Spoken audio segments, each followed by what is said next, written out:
Okay class, hi everybody. Today we are going to discuss about power. यो power भनेको चीज हाम्रो लागि त नयाँ कुरा त होइन, हामीले प्रिभियस क्लासेसहरुमा पनि यो कुरा पढेकै हो. But before starting the lesson, I want to ask one question to you all. Do we all have same capacity to do certain amount of work? Answer is no. Actually, power can be defined as the work done per unit time, or it also can be defined as it is the rate of doing work. In this case, work done is denoted by W, time is denoted by T, and power is denoted by P. यो सिम्बलबाट हाम्रो पावरको formula कस्तो हुन्छ त भन्दाखेरि चाहिँ P equals to work done by time taken. जति धेरै power धेरै हुनको लागि एनर्जी धेरै हुनुपर्छ भनेर बुझ्ने होइन. धेरै एनर्जी हुँदैमा पावर धेरै हुन्छ भन्ने ग्यारेन्टी हुँदैन. हुन त एनर्जी बढी भएमा पावर त हुन्छ नै, बट त्यो भन्दा पनि इम्पोर्टेन्ट टाइममा हुन्छ. जसले छिटो भ्याउँछ अथवा ढिलो भ्याउँछ, त्यो ढिलो र छिटो भ्याउनेमा पनि के हुन्छ भन्दाखेरि डिपेन्ड हुन्छ power. So how fast or how slow work is done, it determines the power. So we can say that it determines the ability of individual, which varies person to person. सबैमा power एउटै हुँदैन कहिले पनि. Now let us discuss the unit of power. As we know, power equals to W by T. The unit of work is joule, denoted by capital J, and unit of time is second, denoted by S. This equals to joule per second. यो joule per second लाई हामीले short form मा watt पनि भन्छौं, which is denoted by capital W. यो what एउटा special साइन्टिस्टको नाममा दिएको हो. So this name is given on honor of famous scientist called James Watt. Now, what is 1 watt? According to our formula, power भनेको W by T थियो. त्यो फर्मुलामा हामी दुवैतिर 1 हाल्छौं. Work equals to 1 joule and that time equals to 1 second. Then we obtain 1 watt. This means that 1 watt power means it is the power of individual to do 1 joule of work in 1 second time. Let us define power in terms of energy. Actually, work done equals to amount of energy consumed.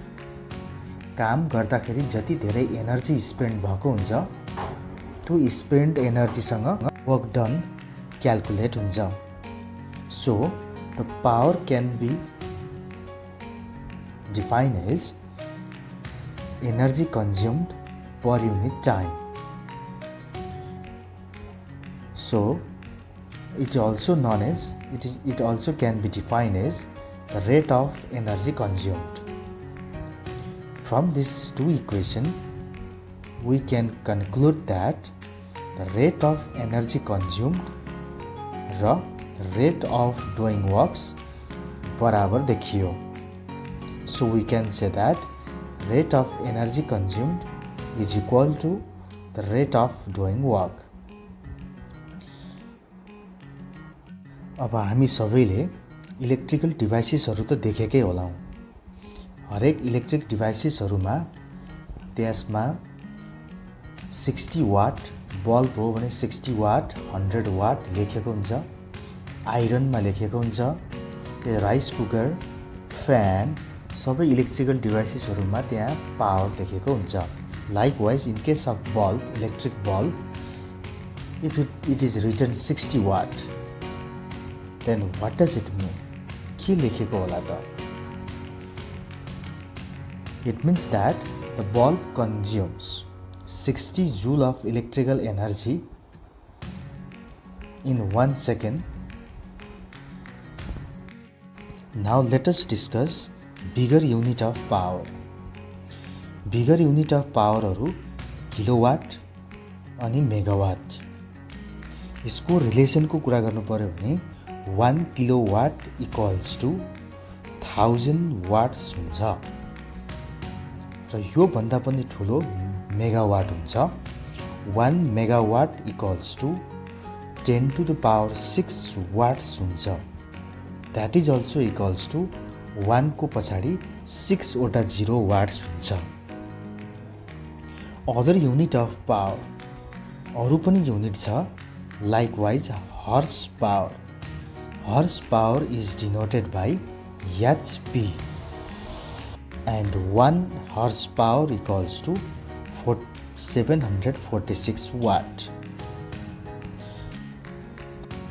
यो horse power को जुन यो unit छ, यो विशेष गरी James Watt भन्ने साइन्टिस्टलाई जान्छ.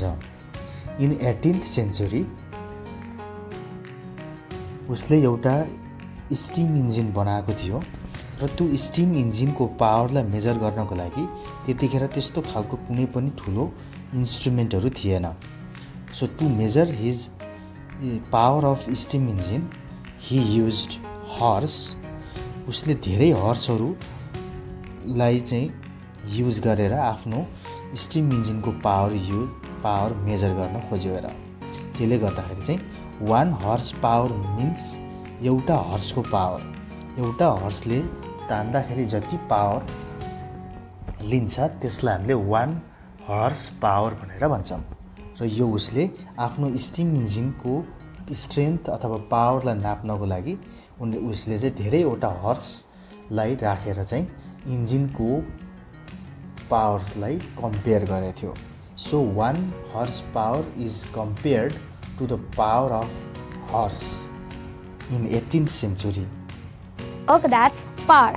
So let's get started with the very first topic of this lecture, that is the transformation of energy. So as here you can see that what is the transformation of energy?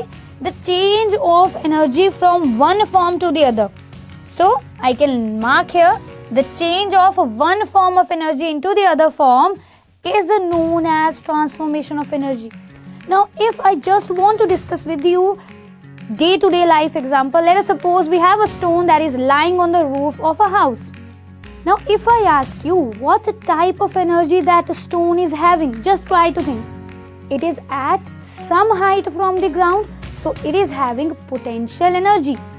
Now let us suppose this stone starts falling from that height. Now as it is falling, so its height from the ground is continuously decreasing. So its potential energy starts decreasing. But it doesn't mean that this energy is not transforming into any other form. As it is falling, it is moving, it is having kinetic energy. So when it was at some height, it was having potential energy. And as it starts falling towards the ground, that potential energy starts converting into kinetic energy. So as that stone is falling towards the ground, continuously its potential energy is decreasing as its height from the ground is decreasing, and its kinetic energy is increasing as it is accelerated towards the ground.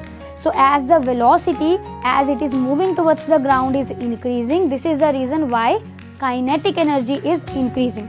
So here we have concluded from this discussion that when an object is released from a height, then the potential energy of the object changes into the kinetic energy. So here in this case we have seen that how potential energy of the object has changed into the kinetic energy. Now you must be thinking that is there only the transformations from the potential energy to the kinetic energy? So I'll say no. We all know that sun is the ultimate source of all the types of energy, and now I am just going to tell you the transformation of energy in nature, and we are going to start with the energy of wind. We all know that wind blows because of the uneven heating of the earth's surface, and that uneven heating of the earth's surface is responsible for the blowing of wind, and blowing wind actually have kinetic energy, and that kinetic energy of the blowing wind is utilized in wind energy farm in rotating the blades of the windmills. The rotation of the blades of the windmill is actually associated with the rotation of the shafts of the generator to generate electricity. So as the wind blows, the blades rotates, and those rotating blades rotates the shaft of the generator, which generates electricity.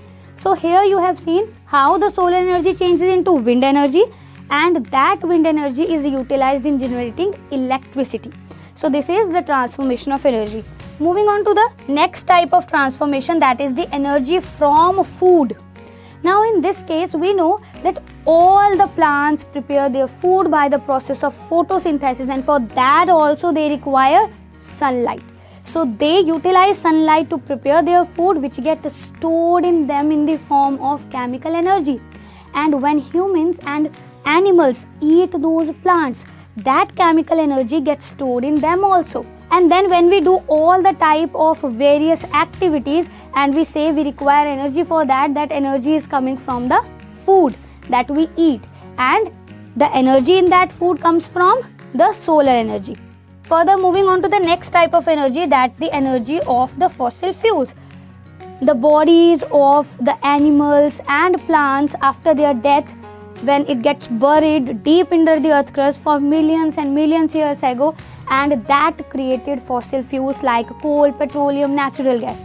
So even we can say that the solar energy is responsible for the stored energy in plants and animals, and when they get buried deep under the earth crust for millions of years, then the fossil fuels are formed. So here you have seen that how the solar energy changes into the energy or the chemical energy that is stored in fossil fuels, and then fossil fuels are further used to generate heat energy, to generate electricity, or in the various forms of energy. Moving on to the other type, that is energy from water again. We know due to the sun heat, the water evaporates from rivers, from lakes, and that contributes to the formation of clouds. And when rains, the water gets stored in the dam, and when that stored water is allowed to fall on the turbines, again the turbines rotates, and that turbine is associated with the shaft of the generator to generate electricity. So here also you have seen that how solar energy plays a very important role in contributing towards the energy of the flowing water as well. So here also I have shown you that how the transformation of energy in nature occurs. So I hope you have cleared your doubts with the transformation of energy from the one form to the other.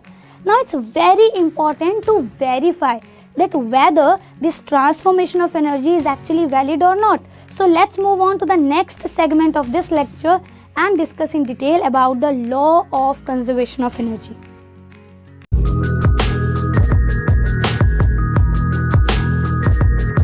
Okay, अब आज हामी न्युमेरिकलमा छौँ. So let us move to the numerical of work energy and power. अब यसमा चाहिँ हामी simple to कम्प्लेक्समा जान्छौँ. र सिम्पल टु कम्प्लेक्स अर्को कुरो यहाँ वर्क इनर्जी एन्ड पावर सबैको यो एक एकवटा रिप्रेजेन्टेटिभ एउटा न्युमेरिकल्सहरू छ यहाँ. यसलाई तिमीहरूले ध्यान दिएर हेर. यसमा सबैभन्दा पहिला इम्पोर्टेन्ट कुरो बुझ्नुपर्ने यहाँ छ के त भन्दाखेरि पहिला हामी क्वेसन नम्बर 1 मा जाउँ. Find the force required to do 50 joule of work when the force causes a displacement of 50 meter. यो लेसनमा भएको पहिला फर्मुलाको समरी लेखौँ. पहिला यो लेसनमा फर्मुला के थियो त भन्दाखेरि चाहिँ work done W equals to F into D. Yes, force न्युटनमा हुन्थ्यो, डिस्प्लेसमेन्ट F इन्टु S भनेर लेखेका छौँ, र यसको डिस्प्लेसमेन्ट हाम्रो मिटरमा हुन्छ, यसको वर्कको युनिट जुल हुन्छ. देन आफ्टर अर्को फर्मुला भनेको हाम्रो काइनेट पोटेन्शियल इनर्जी भनेको M into G into H. यो पोटेन्सियल इनर्जीको पनि युनिट जुल हुन्छ, यामको केजीमा हुन्छ। यो जी हो, जी भनेको यसको मिटर पर सेकेन्ड स्क्वायरमा हुन्छ, अनि याच भनेको यसको पनि मिटरमै हुन्छ। And the value of this g भनेको हामी अब 9.8 हाले पनि हुन्छ, 10 हाले पनि हुन्छ। मैले 10 हाल्छु भनेर देखाउँछु है त। 9.8 हाल्ने, 9.8 यसको जीको भ्यालु 9.8 भनेर हाल्ने, अथवा 10 हाल्दा पनि हुन्छ है। अब यो चाहिँ यिनीहरूको कुरो हो। नाउ अर्को भनेको के त भन्दाखेरि चाहिँ काइनेटिक इनर्जी। काइनेटिक इनर्जी भनेको 1/2 mv², जहाँ चाहिँ के त भने यो काइनेटिक इनर्जीको युनिट पनि जुल हुन्छ, मासको केजी हुन्छ, अनि भेलोसिटी भनेको मिटर पर सेकेन्डमा हुनु पर्यो, अथवा किलोमिटर पर आवर अथवा किलोमिटर पर सेकेन्डमा छ भने you have to convert into metre per second. यसलाई हामीले बदल्नु पर्ने हुन्छ। यो मैले सबै स्ट्यान्डर्ड युनिटमा लेखिरहेको छु है।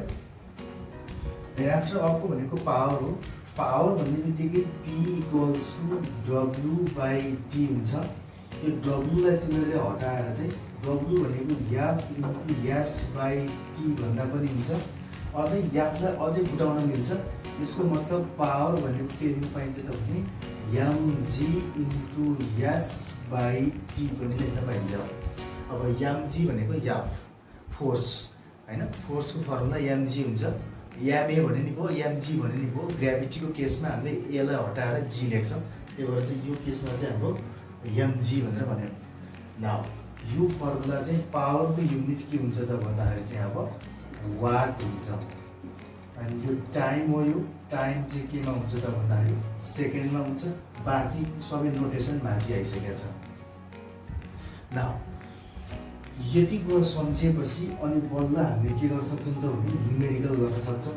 मैले सबैभन्दा पहिला त्यसको फर्मुला र त्यसको रेस्पेक्टिभ युनिट्सहरू याद गर्नुपर्ने हुन्छ। यस्तो गर्न सकेनौ भने न्युमेरिकल तिमीहरूको बस नै हुँदैन फेरि। That is why first of all you have to rememorise the formulas and their respective units. Now let us move to question number 1। Question number 1 मा हामीले एकचोटि गर्न जाउँ।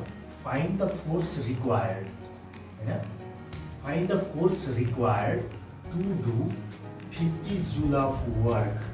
It means work is given. यहाँ के छ त भने वर्क गिभन छ, त्यसले गर्दाखेरि चाहिँ यो कुरा लेखौँ। यो हाम्रो सोल्युसन, यो 1 नम्बरको सोल्युसनमा हामी गरिरहेको छौँ। यसमा के छ त भन्दाखेरि चाहिँ work W equals to 50 joule, isn't it, capital J. त्यसपछि गएर चाहिँ when the force causes a displacement of 50 metre, it means displacement yes equals to 50 meter, okay, 50 to 50 meter. Then find the force required. Force required, it means force F equals to what? We know that अब त हामीसँग work डनको formula त simple छ।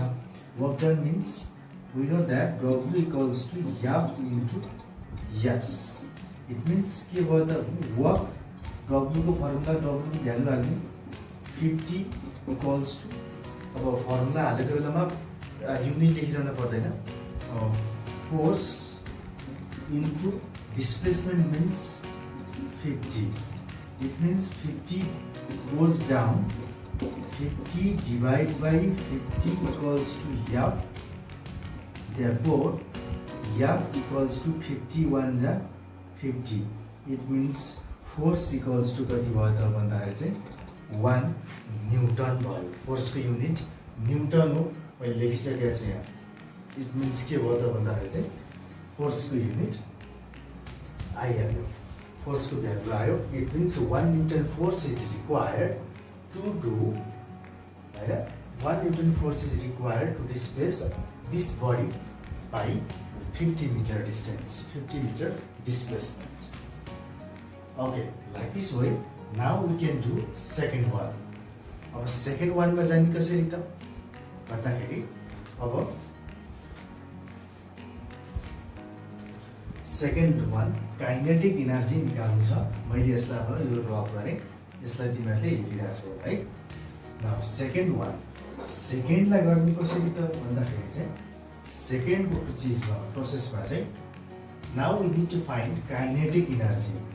Kinetic energy निकाल्नु छ अन्त given प्रोसेसहरू जानौँ पहिला। The mass of a bullet के भयो त भन्दाखेरि यसले बुलेट फायर गरेको छ। बुलेटलाई फायर गरेपछि के हुन्छ, बुलेट त बत्तिन्छ के अरे। बत्तिने बेलामा यो बुलेटको मास चाहिँ कति छ त भन्दाखेरि चाहिँ 200 ग्राम छ। Now second solution, mass small m, mass of bullet भनेको 200 ग्राम छ, but mass is measured in kg. त्यसले गर्दाखेरि चाहिँ we need to convert this gram into kg. It means 200 gram divide by 1000 गरेपछि यो केजीमा कन्भर्ट हुन्छ। दिस मिन्स द्याट 0.2 केजी भयो। तिमीहरूले मासलाई केजीमा लान भुल्यो भने काम सिद्धियो। फेरि you must convert gram into kg. एउटा स्ट्यान्डर्ड फर्ममा त लानै पर्छ। यो मास भयो and velocity is given. Velocity v equals to 400 metre per second. यदि यो किलोमिटर पर आवर अथवा किलोमिटर पर सेकेन्डमा दिएको भए यो पनि के गर्नु पर्छ त भन्दाखेरि चेन्ज गर्न पर्थ्यो। But luckily we do not have to change this value. Now we need to find kinetic energy. Kinetic energy Ke equals to what? We know that the formula of kinetic energy here. Kinetic energy equals to 1 by 2 mv square. This means 1 by 2 into m means 0.2 into v square means 400 go square. Isn't it? 400 go square. This means 1 by 2 into 0.2 into 400 means 16 1,60,000। यसले 2 ले 16 लाई काट्यो भने 8 1 2 3 4, isn't it? Now यो भनेको पनि कति भयो त भन्दाखेरि चाहिँ 4 अब 0.2 into 80,000.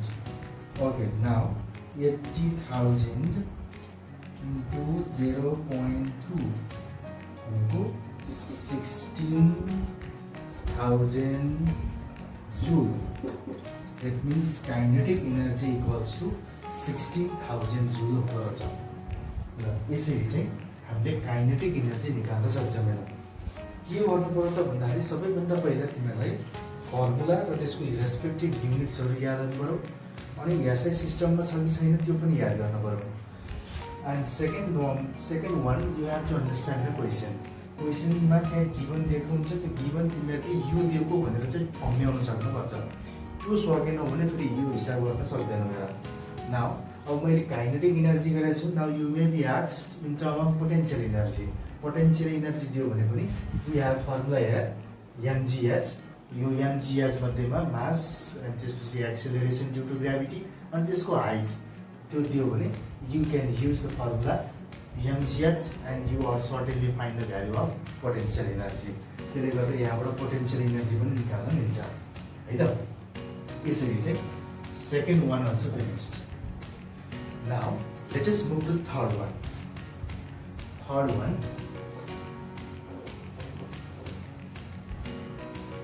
अब थर्डमा जाने बेलामा चाहिँ यहाँ के छ त भन्दाखेरि चाहिँ calculate the power of crane. एउटा क्रेन छ, त्यो क्रेनले एउटा कारलाई उचालेछ। The car of mass 2500 KG. 2500 केजीको कारलाई क्रेनले उचालेर चाहिँ 9 मिटर हाइट 9 मिटर माथि लिएर गयो। 85 seconds. It means time also given. यहाँ के भयो त भने मास इज गिभन, यहाँ हाइट इज गिभन। हाइट याच अथवा यसलाई याच डिस्प्लेसमेन्ट भने पनि भयो अथवा यसलाई हाइट भने पनि भयो। अनि टाइम अल्सो गिभन। ल सबै कुरो क्लियर छ यहाँ। यसलाई हामी के गर्छौँ त भन्दाखेरि क्वेसन नम्बर 3 को सोल्युसन यो चाहिँ के हो त भन्दाखेरि चाहिँ mass m equals to 2500 kg, height अथवा यसलाई displacement s equals to it is 9 metre. यसलाई याच लेख्दा पनि हुन्छ फर हाइट भनेर भने पनि हो अथवा डिस्प्लेसमेन्ट भनेर भने पनि हो, जे भने पनि केही छैन यसमा। देन आफ्टर टाइम भनेको t छ, t equals to 5 seconds। Okay, now we need to calculate the power of crane. Power P equals to what? We know that के छ त भन्दाखेरि power equals to work done by time taken। यो हाम्रो formula हो। But work done दिएको छैन नि त, वर्क डन त छैन, यहाँ त मास छ। इट मिन्स त्यहाँ वर्क डन तिमीहरूलाई दिएकै छैन भने त्यो वर्क डनको फर्मुलालाई फुटाल्देऊ। वर्क डनको फर्मुला फुटाल्यो भने के हुन्छ भन्दाखेरि चाहिँ work done means force into displacement by time taken. यो वर्क डनलाई फुटालेर मैले फोर्स इन्टु डिस्प्लेसमेन्ट बनाएँ। ठिकै छ, टाइम टेकन दिएको छ, डिस्प्लेसमेन्ट यानि कि यासको भ्यालु पनि थाहा छ, but we do not know the value of याफ। अझै पनि हामीलाई याफको भ्यालु थाहा भएन, सो याफलाई पनि फुटाल्देऊ। अब याफलाई पनि फुटालिदिने हो भने याफको फर्मुला त हामी लेखेर लेख्नु सबै। याफ भनेको के हो त भने यामजी भयो अनि इन्टु यास बाई टी। अब तिमीहरूले फर्मुला सम्झाछौ भने सिधै पीको भ्यालु यो लेखिदिएर चाहिँ फर्मुला लेखे भए पनि थियो, बट फर्मुला सम्झिनै पर्छ भन्ने छैन। केही चिज आफूले डिराइभ गरेर पनि निकाल्न सकिन्छ क्या। त्यसले गर्दाखेरि चाहिँ अब वर्क डन दिएको छ क्वेसनमा भने you have to use this formula. यदि वर्क डन देखाइन फोर्स देखायो भने सेकेन्ड वान चिकुनी भयो। यदि फोर्स पनि देखाइन मास देखाएको छ भने त्यो केसमा त के भयो भन्दाखेरि चाहिँ यसरी फुटाएर जानु पऱ्यो। Now or P equals to M equals to कति त भन्दाखेरि चाहिँ 2500 in 25,000 into g. The value of g भनेको 9.8, हामी 9.8 राख्छौँ। 9.8 इन्टु अनि डिस्प्लेसमेन्ट भनेको हामीसँग 9 metre divide time taken means 5 seconds। This means P equals to, now let us calculate numerator 25,000 into 9.8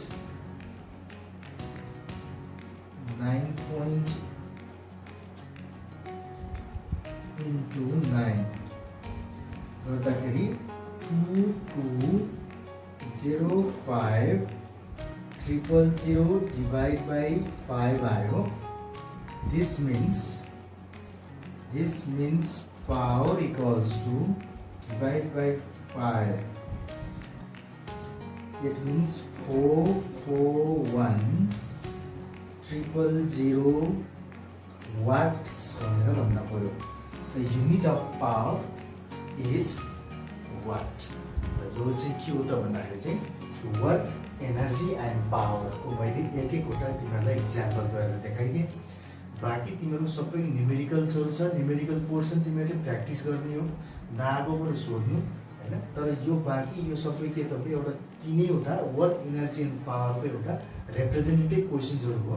र यो जान्यो भने बेसिकली अरू नर्मल जेनरल कुराहरू सबै जानिन्छ। अन्डरस्टुड?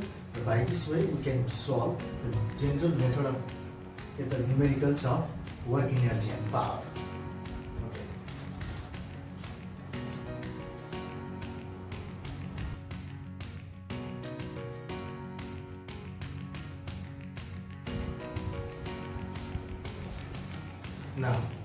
अब यो अर्को क्वेसन अफकोर्स हामी अर्को टाइपको क्वेसनमा आयौँ। यसमा हाम्रो के छ त भन्दाखेरि चाहिँ कुनै पनि मुभिङ बडी छ, त्यो मुभिङ बडीको यदि भेलोसिटीलाई थप बढ गरिदिने हो भने, इन्क्रिज गरिदिने हो भने अथवा डिक्रिज गरिदियो भने त्यसको रिजल्ट काइनेटिक इनर्जीमा कस्तो खालको असर पर्छ त यसको बारेमा सोधेको अहिले हेर। अब फर्स्ट क्वेसनमा जाउँ हामी। What happens to the kinetic energy of a moving body if its velocity is made double? कुनै पनि एउटा मुभ भइरहेको बडीको यदि भेलोसिटी तिमीले डबल गरिदियो भने अथवा ट्रिपल गरिदियो भने अथवा 4 टाइम्सले इन्क्रिज गरिदियो भने के हुन्छ त? What will be the result of kinetic energy? यो सोधेको हेर। नाउ थाहा पाउने कसरी त? We have to do a kind of numericals. यो पनि एक किसिमको न्युमेरिकल नै हो। यसलाई जाउँ हामी। सबैभन्दा पहिला जुन पहिलाको स्टेजमा यानि कि इनिसियली त्यो भेलोसिटी डबल नहुनुभन्दाको स्टेजमा नहुनुभन्दा पहिलाको जुन इनिसियल स्टेज छ त्यो बेलामा मुभ भएको बेलामा त्यहाँ पनि पहिलादेखि नै के छ भन्दाखेरि काइनेटिक एनर्जी एक्जिस्ट छ। कुनै पनि मुभिङ बडीमा काइनेटिक एनर्जी हुन्छ। त्यसले गर्दा पहिलेदेखि नै मुभ भइरहेको थियो, पहिला नै काइनेटिक एनर्जी थियो। तर के भयो त भन्दाखेरि चाहिँ जब त्यसको भेलोसिटी डबल गरिदियो त्यसपछि के भयो त भने काइनेटिक एनर्जी त्यसपछि पक्कै पनि बढेको हुनुपर्छ। कतिले बढ्यो, कसरी बढ्यो? Now let us look here. Question number 1 को सोल्युसन छ भनेर चाहिँ यहाँ फर्स्ट अफ अल के त भन्दाखेरि चाहिँ the kinetic energy of a body. पहिलाको काइनेटिक एनर्जी भनेको के इक्वल्स टु 1/2 mv²। यसलाई इक्वेसन आई भनेर भनौँ। लेट्स सी कति थियो काइनेटिक एनर्जी थाहा भएन, बट फर्मुला चाहिँ हाम्रो पहिलाको भ्यालु हो। पहिलाको काइनेटिक एनर्जी 1/2 mv² थियो होला। m भनेको कति हो, v भनेको कति हो, के भनेको कति हो थाहा भएन, बट फर्मुला चाहिँ त्यसरी नै निकाल्नु पर्थ्यो हामीले जसरी। र के भनेको चाहिँ हामीलाई थाहा छ 1/2 mv² थियो पहिला। नाउ इफ के त भन्दाखेरि चाहिँ भेलोसिटी इज, अब क्वेसन हामीले यहाँ लगायौँ, भेलोसिटी इज डबल भनेको भएर इफ भेलोसिटी इज डबल गर्ने बित्तिकै देन के हुने भयो त भने new kinetic energy will be. अब नयाँ काइनेटिक एनर्जी त के हुन्छ भन्दाखेरि चाहिँ चेन्ज हुन्छ, नयाँ भएर आउँछ। नयाँ भएर आएको कारणले गर्दा त्यसको नोटेसन हामी अलिक फरक तरिकाले लिन्छौँ। यो भनेको अर्थ के त भने त्यहाँ kinetic energy will be K dash equals to 1/2 m dash v ड्यासको स्क्वायर। है मैले सबै ड्यासको साइन लगाइरहेको छु। ड्यास भन्ने बित्तिकै केई र केई ड्यासमा फरक छ, किनकि तिनीहरू अब फरक भ्यालु हो। m र m1 ड्यासमा फरक भयो, m ड्यासमा फरक पऱ्यो, अनि v र v ड्यासमा फरक छ। यो भन्न खोजेको सबै कुराहरू एक अर्कामा अलग अलग छ है भन्न खोजेको हेर। नयाँ भ्यालुको नयाँ काइनेटिक एनर्जी त हुनै पऱ्यो फेरि। द्याट इज वाइ यो पहिलाको काइनेटिक एनर्जीको भ्यालु, यो चाहिँ भेलोसिटी डबल गरिसकेपछि पनि नयाँ काइनेटिक एनर्जीको भ्यालु। नाउ अब अकर्डिङ टु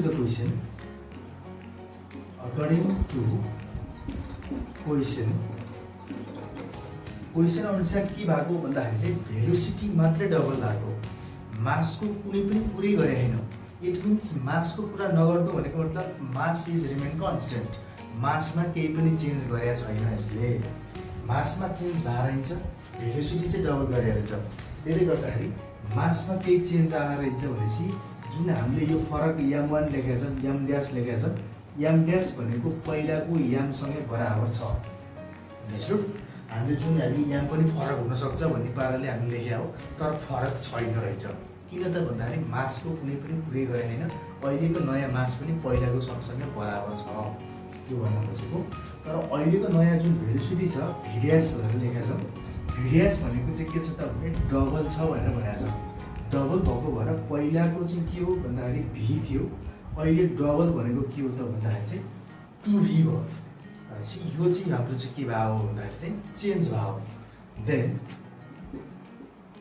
देन केई ड्यास भनेको के हुने भयो त भने केई ड्यास इक्वल्स टु भ्यालु हाल्यो 1/2 m ड्यास भनेको ठाउँमा m नै हुने भयो इन्टु v ड्यास भनेको ठाउँमा चाहिँ यो जाने भयो। v ड्यास भनेको ठाउँमा 2v हुने भयो, 2v v ड्यासको स्क्वायर भएको भएर चाहिँ यो पुरैको ब्राकेटको स्क्वायर, इजन्ट इट?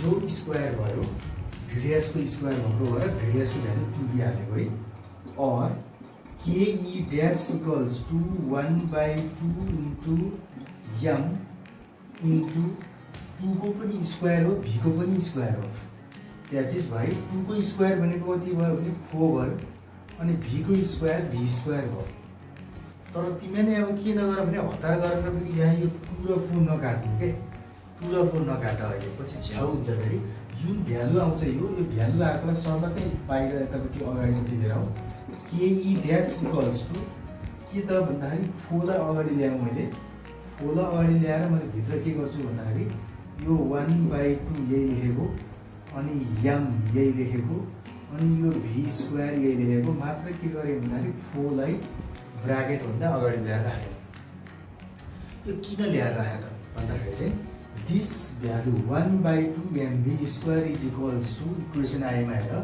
यो 1/2 एमभी स्क्वायर भनेको केसँग बराबर छ त भन्दाखेरि चाहिँ काइनेटिक एनर्जी यानि कि इनिसियल काइनेटिक एनर्जीसँग बराबर छ द्याट इज वाइ केई ड्यास इक्वल्स टु 4 टाइम्स के हुँदो रहेछ त भन्दाखेरि चाहिँ केई हुँदो रहेछ यो कसरी त भन्दाखेरि चाहिँ फ्रम इक्वेसन आई यो इक्वेसन आईलाई हेरेर इक्वेसन आईमा हेर्दा के भयो त भने यो ब्राकेटेड टर्म भनेको केसँग बराबर छ त भन्दाखेरि चाहिँ पोटेन्सियल काइनेटिक इनिसियल काइनेटिक एनर्जीसँग चाहिँ इक्वल छ दिस मिन्स द्याट यहाँबाट के प्रुभ भयो त भन्दाखेरि चाहिँ पहिलाको काइनेटिक इनर्जीमा 4 ले मल्टिप्लाई गर्ने हो भने नयाँ काइनेटिक एनर्जी आउँदो रहेछ इट मिन्स के भयो त भन्दाखेरि चाहिँ यहाँबाट चाहिँ हिन्स यहाँबाट हामीले के लेख्न सकियो त भन्दाखेरि चाहिँ नयाँ काइनेटिक एनर्जी अथवा काइनेटिक एनर्जी इज इन्क्रिज्ड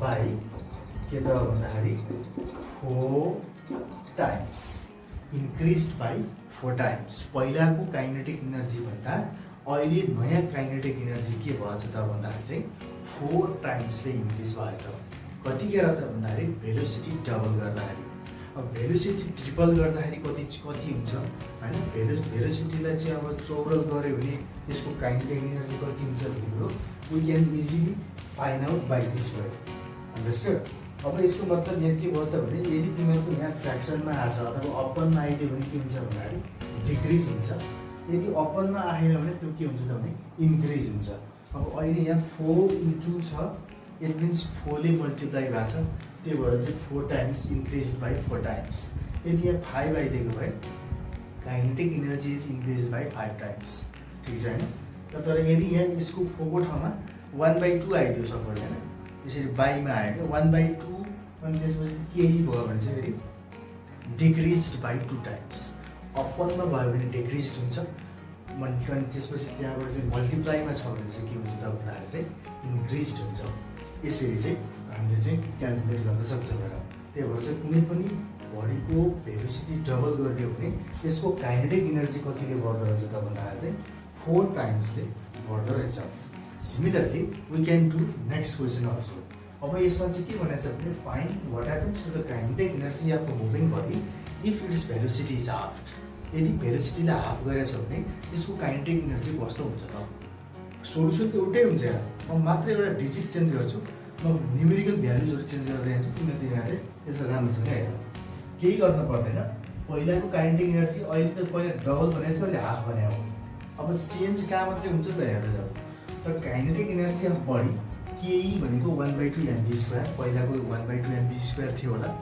होइन इफ भेलोसिटी इज डबलको ठाउँमा म के लेख्छु भने क्वेसन नम्बर 2 को लागि के गर्छु त डबलको ठाउँमा म अब इफ भेलोसिटी इज हाफ होइन भेलोसिटी हाफ गर्ने हो भने new kinetic energy will be K E dash equals to 1/2 m1 dash v ड्यासको स्क्वायर यहाँसम्म एउटै भयो अकर्डिङ टु द क्वेसन यसमा अझै पनि यो केसमा पनि के छ भने मासमा कुनै पनि चेन्ज आएको छैन पहिलेको मास र अहिलेको मास बराबर हो that is why m1 dash m dash equals to m नै भयो ल चेन्ज भनेको त कहाँ हुन्छ त भन्दाखेरि भिडियासमा हुन्छ अहिलेको जुन नयाँ भिडियास छ अहिलेको यो भिडियास भनेको चाहिँ के छ त भने पहिलाको भन्दा हाफ छ यसको मतलब पहिला v छ भने अहिले v/2 छ अन्डरस्टुड v/2 छ भने अब नयाँ काइनेटिक इनर्जी दिन के हुन्छ त भने यो केईको ठाउँमा गएर 1/2 1/2 यो याम ड्यासको ठाउँमा याम हालियो, भी ड्यासको ठाउँमा अब हामीले कति हाल्नुपर्छ यहाँ 2v थियो, अब हामीले यहाँ v/2 हाल्छौँ। v/2 हालिदिने बित्तिकै के हुन्छ त भन्दाखेरि चाहिँ यो भीको पनि स्क्वायर 2को पनि स्क्वायर, त्यही भएर अपन 4 2 को स्क्वायर अपन 4 हुने भयो। अघि माथि 4 थियो, त्यही भएर 4 यतापट्टि आयो। अहिले त्यो 4 के छ तल छ, त्यही भएर त्यो तल भनेको अपन 4 भनेको त 1/4 हो नि त। त्यही भएर 1/4 चाहिँ के भयो भन्दाखेरि चाहिँ ब्राकेटबाट यता आयो, 1/4 बाहिर आयो। 1/4 बाहिर आएपछि अब 1/2 यो 1/4 त 1/4 नै भयो, अनि 1/2 यहाँ b स्क्वायर मात्रै बाँकी रहन्छ यहाँ पनि होइन। यो 1/2 को यो 1/2 यामको यो याम अनि भी स्क्वायरको भी स्क्वायर अपन 4 चाहिँ 1/4 भएर बाहिर आयो। इट मिन्स यो भनेको इक्वेसन आएअनुसार के भयो त भन्दाखेरि चाहिँ 1/4 केही भयो। इट मिन्स द्याट यदि अपनमा आएछ भने मैले के भनिरहेको छु पहिले नै डिक्रिज हुन्छ। It means that the kinetic energy is के त भन्दाखेरि चाहिँ डिक्रिज्ड बाई 4 टाइम्स। यसरी चाहिँ we can easily calculate the velocities as well as kinetic energies of a moving body. Understood? Okay.